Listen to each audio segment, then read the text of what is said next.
everyone's fond of saying that coastlines and forest distributions and all this stuff are fractal. Well, doesn't this imply that there is then a global fractal? There is a fractal dimension which, when you feed it into your computer and wrap the data around a sphere, the continents and oceans of Earth should appear.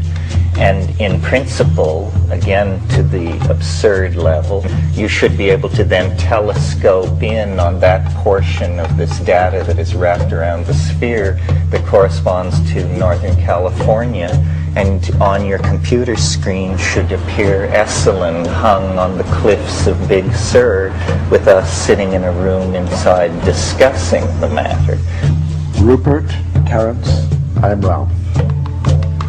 Creation, imagination, my mask is chaos.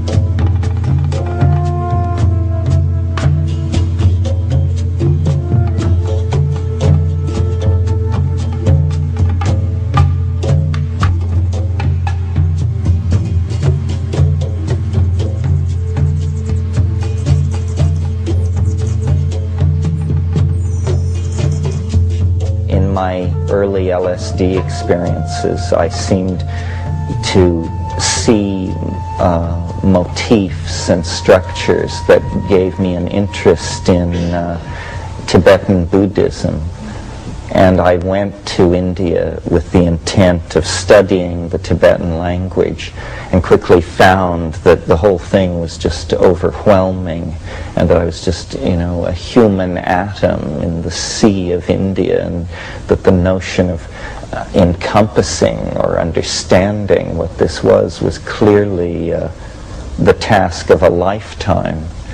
And several times in my life I have acted out this sort of ricocheting relationship between the humanities and the sciences, at times, losing myself in the study of certain schools of poetry or literature or painting, and then at other times spending years reading the philosophy of science and epistemic basis of physics and this sort of thing, always trying to get a resolution on the content of my experience, my lived experience, which included the psychedelic experience, which for me from very early on was this kind of tremendous mystery or conundrum which was set down in the middle of my being.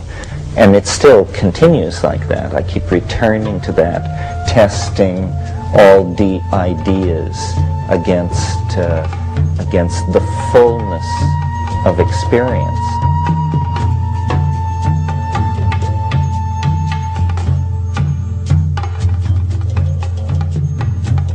The main difference between our world and the world that science tells us we're living in is that science denies the quirky, freaky, cosmic giggle, high-plottedness, completely improbable, totally quirky humor that binds everything together and that makes it something other than an engine in which atoms blindly run, in Whitehead's phrase.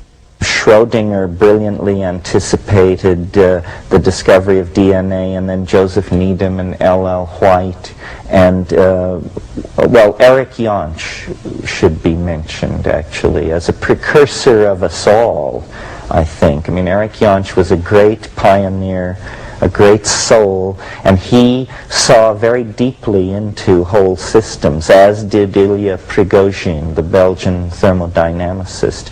And I think a lot of all of what we're doing comes out of that. What Prigozhin showed that just brought down the house was that there could be perturbations of physical systems that were unpredictable and that would cause the whole system to actually move to a more ordered state than the initial state. And this perturbation to higher states of order looks suspiciously like a violation of the supposedly inviolate second law of thermodynamics. So that looks, you know, like a doorway into an energetic hyperspace.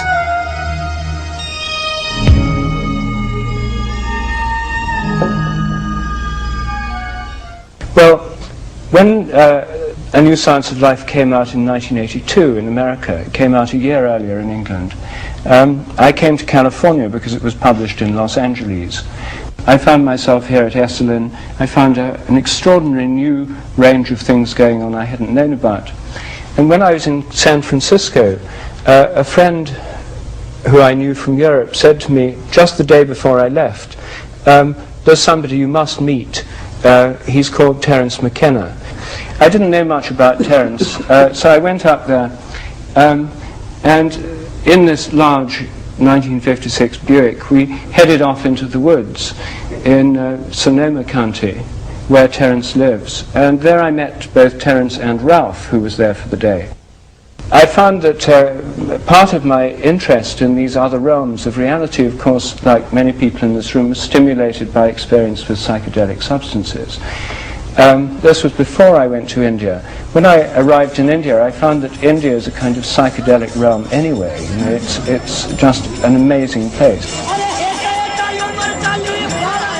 So in Terence, I found somebody who knew about that whole realm, who shared with me an interest in India, since it played an important part in his development, and who had views about the nature of reality which complemented my own in an extraordinary way.